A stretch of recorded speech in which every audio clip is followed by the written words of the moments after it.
São João Maria Vianney vai dizer, né? Se não fosse pela Santa Missa, o sacrifício de Cristo na cruz seria em vão. Ele fez um pouquinho de sentido. No vídeo anterior que eu fiz, da parte 1, falando sobre a liturgia da palavra da Santa Missa, onde explica desde a procissão de entrada do padre até a homilia. E nesse vídeo, fala mais sobre a liturgia eucarística, que é a liturgia até a consagração, até o final da missa. E também mais a beleza da Santa Missa, certo? Sem mais delongas. Agora na Santa Missa, depois da homilia, que é a explicação do padre das leituras que ganhou na Santa Missa, vai para a profissão de fé, que no caso é o creio. E nessa hora todo mundo se levanta, né, prontidão.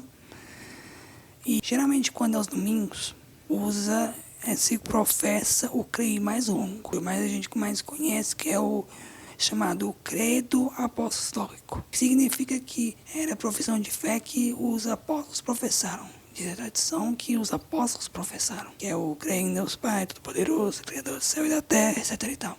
E o mais longo, ele se chama credo niceno constantipano, é por aí. E esse credo é o mais longo, porque esse nome confuso é que ele foi formado em 2 concílios, de Niceia e de Constantinopla. Concílio basicamente uma reunião de bispos que falam assuntos importantes, basicamente isso, resumido. E o credo é basicamente resumo das verdades de fé que a gente acredita, certo? E tá onde aqui, para quem não sabe, o credo, o maior, esse credo niceno, se você quiser ver ele todo, ele um pouco mais explicado, em detalhes, você pode abrir no Catecismo da Igreja Católica, na seção 2, que fala sobre as profissões de fé cristã. Vai ler mais a partir daí. Depois do credo, vem a preparação para o altar, o ofertório, onde o padre ou o diácono, a maioria das vezes é o padre, prepara o santo altar para o sacrifício de Cristo. E nesse momento, como eu vi alguém explicando, né? Basicamente é como se fosse a noite de Natal, onde São José preparou o estábulo para a vinda do Salvador. E dessa mesma forma o padre age como São José, preparando o altar para Nosso Senhor. E é nessa hora também que é feita a coleta do dinheiro, o ofertório. O padre, e só para relatar um dos detalhes que acontece no ofertório, desculpa, estava lendo umas anotações aqui. Quando o padre, em uma hora que quando ele está preparando o pão e o vinho da hóstia, ele coloca no vinho, dentro do vinho, um pedacinho, simbolizando a união da nossa humanidade com a divindade de Cristo. E também simboliza a união do nosso sacrifício, porque é essa hora do ofertório em que a gente coloca os nossos pedidos e sacrifícios no altar, como se fossem em união ao ofertório do padre. Isso é lembrar, essa hora do ofertório não é hora de pausa na missa. Porque muita gente acha que esta hora do ofertório é para conversar, para bater papo, ir no banheiro. Mas não é por isso que tem ofertório. O ofertório é a hora que a gente basicamente une o nosso sacrifício com o do padre, para depois o padre pegar todos os sacrifícios no de Cristo. E por isso que ele vai até dizer depois, né, quando terminar o ofertório: orai, irmãos e irmãs, para que o meu e vosso sacrifício seja aceito por Deus Pai Todo-Poderoso. Então é uma união dos 2 sacrifícios, do padre que está celebrando e da toda a assembleia. E após ele fazer as orações de coleta e tal, onde depois ele vai dizer, ele pedir que as oferendas sejam santificadas. Porque por nosso trabalho, não dá para ser santificada por nosso próprio trabalho. Ele pede para a santificação das oferendas.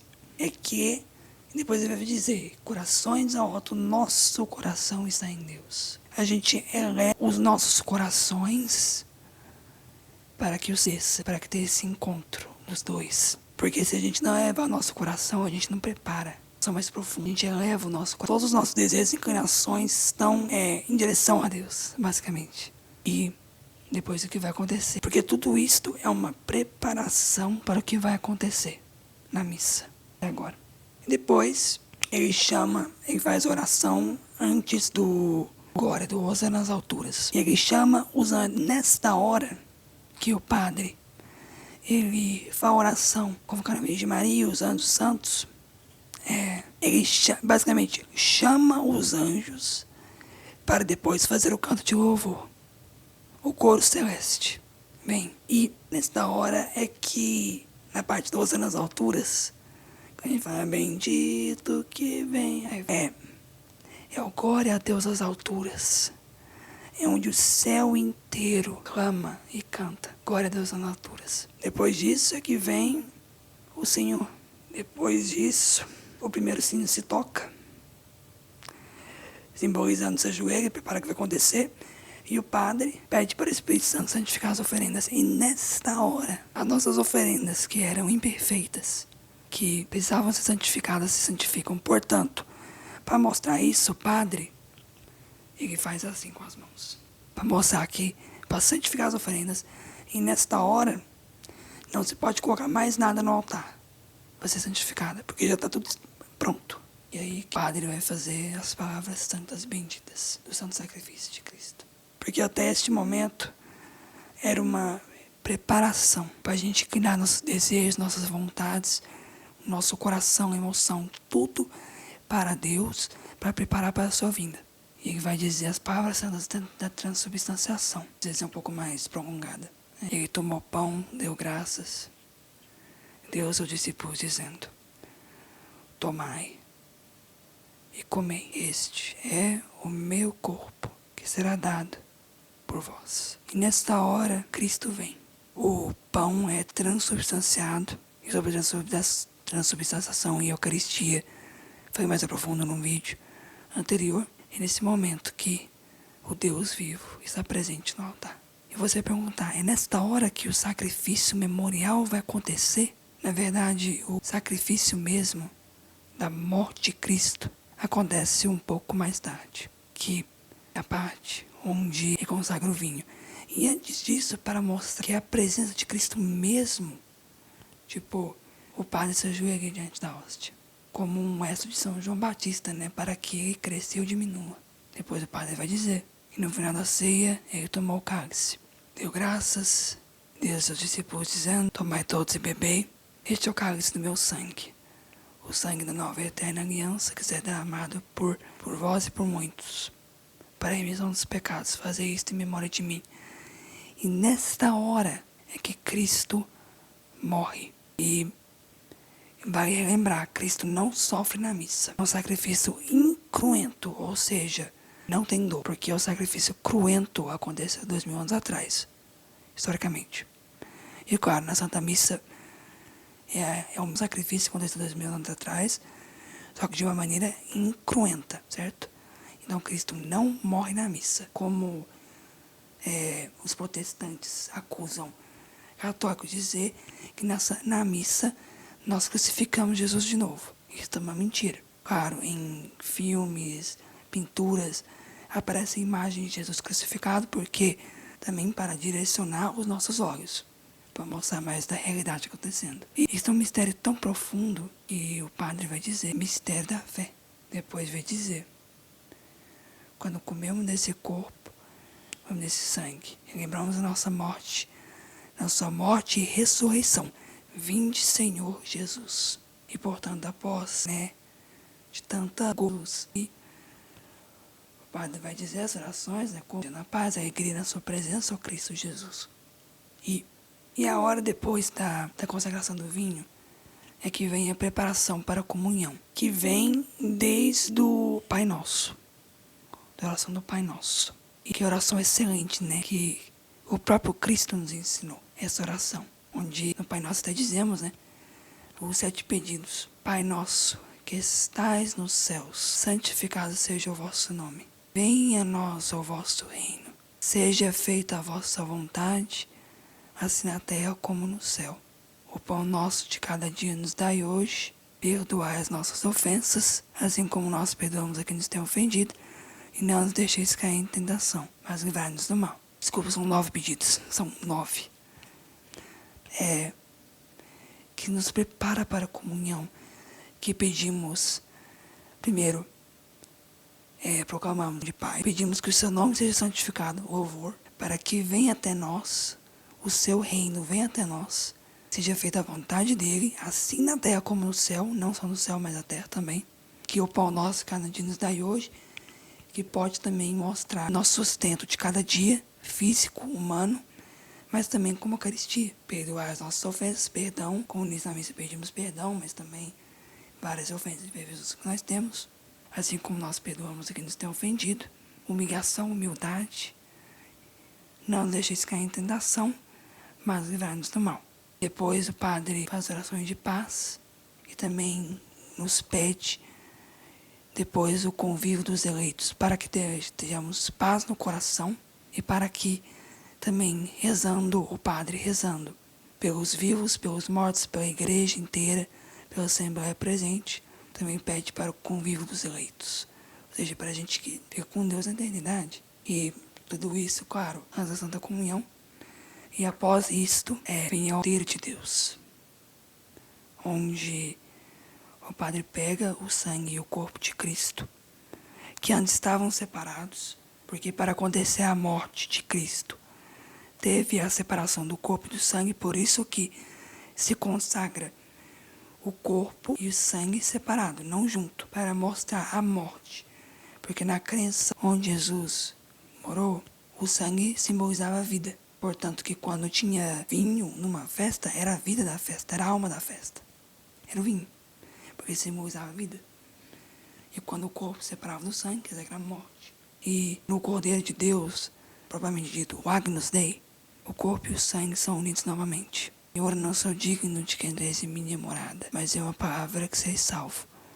Que esta é a nossa resposta para que o Padre queria dizer: eis o Cordeiro de Deus que tirais o pecado do mundo. É, digamos, essa resposta, né?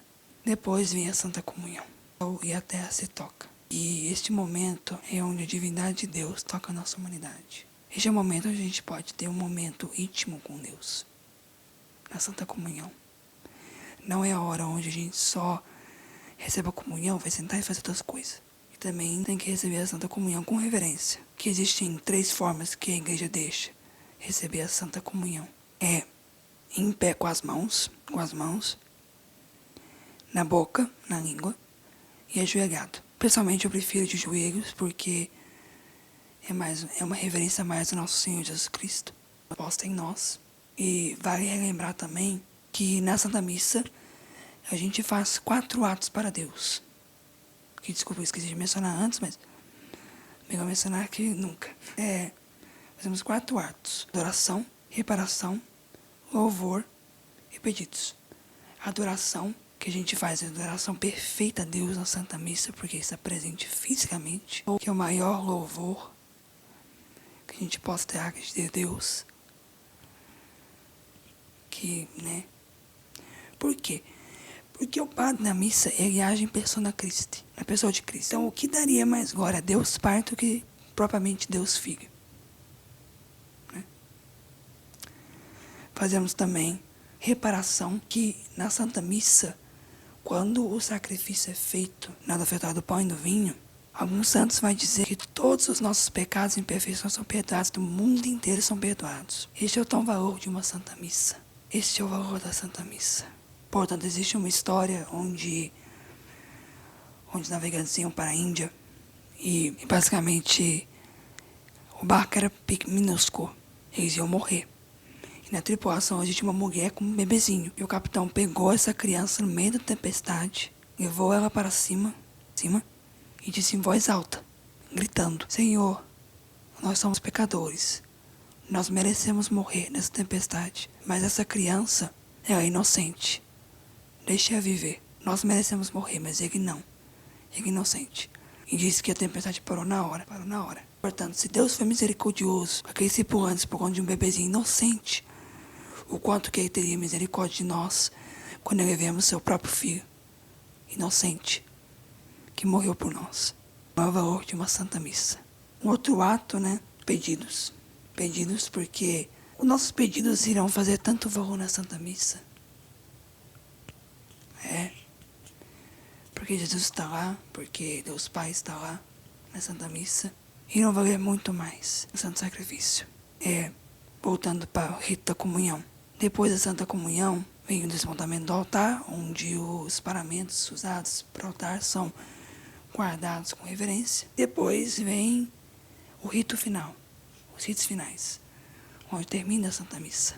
É que, basicamente, a bênção final é um envio, onde o padre encerra a missa e nos envia. Portanto, o sacerdote vai dizer: ide em paz, o Senhor vos acompanhe. Envio para que tudo que a gente recebeu na Santa Missa, toda a graça que a gente recebeu, e esse vídeo, para constar, ele não fez justiça, porque a Santa Missa é muito mais do que isso que eu expliquei, que eu tentei explicar resumidamente. Portanto, o que é tanto valor na Santa Missa, Santa Teresa d'Ávila perguntou ao Nosso Senhor: tanta coisa que eu já recebi nessa vida, o que eu posso fazer para te agradecer? E Jesus respondeu: assista uma missa. A Santa Missa é uma coisa que a gente nunca vai poder compreender totalmente. E, portanto, eu recomendo, além desse vídeo que você está assistindo, para mais vídeos na internet, como um vídeo que recomendo muito, que é feito pelos Arautos do Evangelho, a Santa Missa. Eles fizeram um trabalho excelente explicando o que é a Santa Missa. Façam isso além de estar assistindo isso, porque esses vídeos são simples, então não é muito detalhado. Espero que esse vídeo ajudou para entender mais sobre a riqueza da Santa Missa. Até o próximo vídeo.